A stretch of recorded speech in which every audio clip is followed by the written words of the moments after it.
Абе, шо си се фатил за политика? Осте тоа политичарите нека ја водат. Секој ден некој така паметен, колку тиква на Халоуин, се наоѓа така понегде да ми даде совет во инбокс или на улица. Да ми го клај умо во инбокс. Или демек да ми го каже најпаметното нешто што можел да го смисли во целиот живот. И така, слушајќи ги бисериве на ботовиве што ми пишуваат, а ја жив човек од крв и од месо, па кога нема дежурен црнец, јас им го давам белото момче по список, нели партиски, на општински одбори пошироко.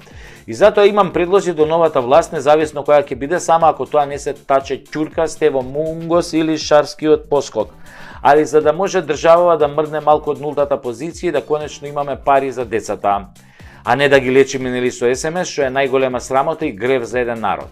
Значи, од прилика вака одат пресметките што морате веднаш да ги направите. Прво, ќе ги намалите платите на пратениците и функционерите и ќе ги изедначите со платите на докторите и учителите, односно на наставниците и професорите, затоа што, како што рекол Ататурк, нема држава ако учителите и докторите не земаат плата преку колку што земаат нели пратениците. Значи, функционери, доктори, даскали, иста плата. Потоа ќе ги укинете сите државни службени возила, ќе ги оставите само десетина за странски делегации и службените возила кои не се патнички, како што се во полицијата, армија, македонски шуми и други институции кои имаат возила со кои ја извршуваат основната дејност. Потоа ќе ги укинете обезбедувањето на бивши премиери, бидејќи сите досега се утепа од крадење, а треба уште пак со наши пари да ги чуваме. Ако се честни, ќе си одат по улица со дигнато чело, ако се арами, нека седат дома, кој ги пучи, цел живот на пучени да одат. Потоа да укинете цело Косово и Албанија да се лечат кај нас, а ние да немаме основни средства за операции и лекови. По кој основ се лечат Косово и Албанија кај нас, бе? По кој основ би се лечеле Србија и Бугарија кај нас или ние кај нив? Потоа да ги укинете сите економски директори во здравството и да ставите менаџери, а не доктори за директори. Менаџерите ќе менаџираат со парите, а докторите ќе лечат. Кој менаџер биде фатен со малверзации, кој доктор биде фатен со мито, одат во затвор. Нема извини. Толку е. Потоа укинете ги оние глупи сертификати за англиски и тестови за функционери, затоа што пола шарпланина со купени дипломи ви е функционер. И од англиски знаат само yes и no и fuck you, кога се работи за државата. Функционер се назначува политички, има една година грейс период, ако не вратил долгови, не купил опрема, не склучил меѓународни договори, не подигнал плати за својата институција, на клоци. А ако се успеал да направи дури и повеќе, мандатот уште 3 години со право на реизбор уште 4 години. Какви тој фоли, какви иелци, денес во светот сите зборуваат нормален англиски, целиот бизнис оди на англиски, целата интернет комуникација оди на англиски. Само вашиве лажни функционери со лажни тестови се најголемите битанги и крадачи. Само за подкрепа на вистината, сите наши деца што ги збркавте во странство за да ги примите овие со лажните уверенија, сите наши деца зборуваат одличен бейзик англиски без уверенија и се запослени и се вработени, се извинувам, по Британија, Германија, Малта, Швајцарија, а вашиве шарпланинци со лажните уверенија велат, јас сум законски функционер додека од институцијата во првиот месец му фалат, да кажеме, 1.000.000 евра. Затоа манете се со глупости, го назначаш функционер, ги оставаш под обсервација на внатрешна контрола у влада. Јебова с англиски. Мислам, после тоа укинувате и службени картички, јадење по ресторани само во тој во собрание и таму да се носат сите гости, барем ќе се знае сметката на купче. За општини институции лимит до 200 евра месечно за кафани. Се на тоа автоматски да следи кривична пријава. Ако сака да работи за општината и државата, не треба ние да го раниме, ќе си јаде, има плата, дневници, додатоци. Уште државна сметка за храна и пелени не му треба. Исто така и трошоците за бензин во институциите и општините, ставка 0. Епа другари, кога во првите 100 дена ќе го направите ова, гледајте ја следната преку Тасевски епизода професор, доктор, магистар and суперстар Сашо преку Тасевски, алијас Саша Напучеев преку Куров или кодњем именjem Куров. Значи, секретниот агент Путиња, коднием именем Куров. Тој ќе ви даде нови 5 задачи да реализирате. Само така можеме еден ден да станеме држава. Понимаете?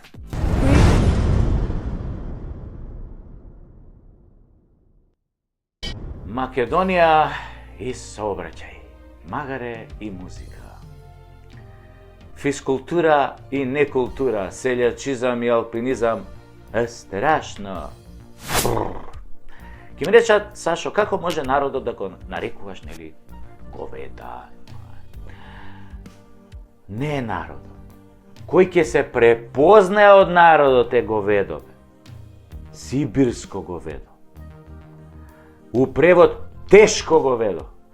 Говеда, дали сте нормални, по главни улици во Скопје да возите 150 на час, да се тркате, да дигате мотори на едно тркало, Па малку ли деца изгазивте на пешачки премини, на секоја раскрсница има по еден споменик на некој невино дете, Ако имате мало куре и сте фрустрирани и сакате да покажете моќ, одете на обиколница, тамо Ринг Роуд, па дигајте, додека не се утепате, додека не се забиете у некој зид. Верувате, сите што ве гледаат, ве колнат, ви псујат, мајка селјачка ви посакуваат да висите на бандера на некролог. Никој не вели и види го Мангупов како е кренал моторов. Умре тоа одамна. Прво, немате совест, второ, мислите дека ќе пројдете неказнети со нашево корумпирано судство, но не знаете дека по изливот на адреналин од неколку секунди ве чекаат години финансирање на адвокати и судии кои ќе ве сотрат затоа што ви поклониле 2 години затвор. А и тамо не се знае со кого ќе паднете у келија и каква ќе ви биде кофата за голема нужда. Ало бе, моторџи, тркачи со скупи аута, не се вози по патека за велосипедисти. Ало, велосипедисти, не се вози по тротар и сви во обратен смер. Цели сте наопаку бе, и овие со електрични тротинети. Шиба по пешачка патека. За кој мој ти направија ти на електричниот тротинет, ти направија велосипедска патека? За кој мој шибаш кај што се сеа пешаци деца мали тука? Удирате у деца, доаѓаат брзи помоши. Има некој нормален тоа да го санкционира. Да воведе ред кај тие со електрични тротинети што се. Да мора навечер да биде светла да му светат. Да не шибаат со слушалици уво бутнати. Нит гледа кај вози, ни слуша, знамо напред вака гледа. Некој дете од страна, ако му излета со тоа слушалица, нема да го види, ќе помине преку него. И без кацика по тротари во обратен смер, па после паднал, му пукнала главата колубеница, удрил трудна жена со бебе, па само на 5 метри ти е твојата патека, говедо едно. Ако не се грижи за другите, грижи се барем за себе, толку ли сте говеда се обратно да правите? И овие возачи, исто говеда.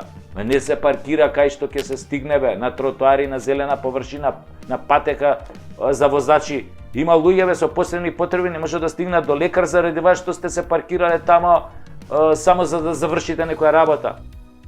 Денес 100 завршени работи од 100 селјачишта го блокираат целиот живот на луѓето во колички, на мајки со мали деца, на стари изнемоштени лица.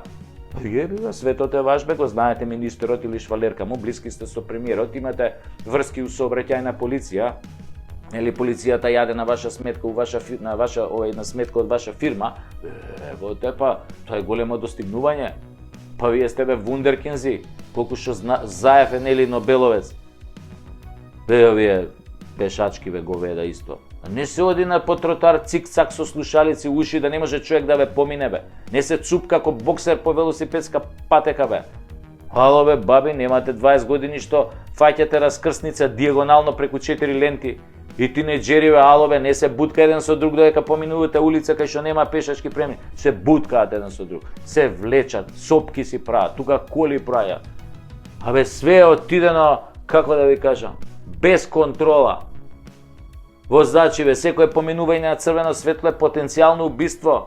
Таксисти секое сечење на полна линија се води како можност за двојно убиство. Секое претекнување на полна линија може да значи да убиете некој од спротивната насока што иде. Ве боли уво, ќе добиете условно на условно. Ама пак ви кажам, во следните 10 години на адвокатот и на судијата ќе им купите по еден стан за неколку секунди што сте се правеле фраери.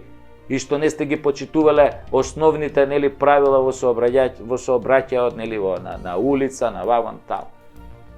И овие типки бе, говеда. Ако швалерот ви купил кола од со 100, 150, 200 конски сили, не значи да се шминкате бе додека возите или да ставате кармино ретровизор, вози, става кармино ретровизор и вози. Скрола по Фейсбук. Скрола по Фейсбук и вози.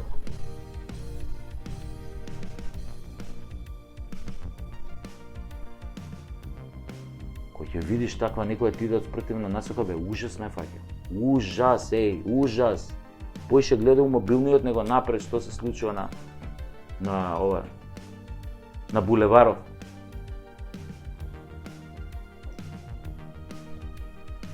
И после ќе ударат некоја бабичка или не боже дете на пешачки. Затоа што јеби га била многу ниска, не ја виделе. Инаку ова е жива вистина како оправдување. Дека така се вадел на суд, многу била ниска бабава, не ја видов, јеби га. А што треба бе бабава да игра у НБА Лига Центар? Да биде као Јокич? За да може некој пуфли со Ренч Ровер да ја видат, пошто се они нели на високо седнати, со тоа кармено тустава и да може да ја види. Ниска бабава бе, многу ниска. Значи, сообраќајот не е надпревар, не е психијатрија, не е гран туризмо, сообраќајот е транспорт.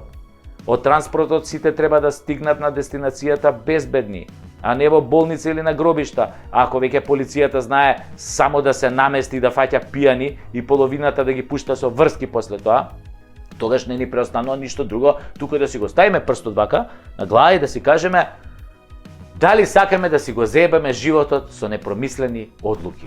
Дури кога ве фаќа еуфорија, истувајте себе на друго место бе. Да не стискај на папуча за газ. Најголемата грешка во сообраќајата, само овој пат нема никој да ме види. Овој Марфиовиот закон вели вака: само тргни, ќе ти стане животот пекол. Ништо не е исто од како ќе згазите човек. Ништо. Фала многу, пријатно.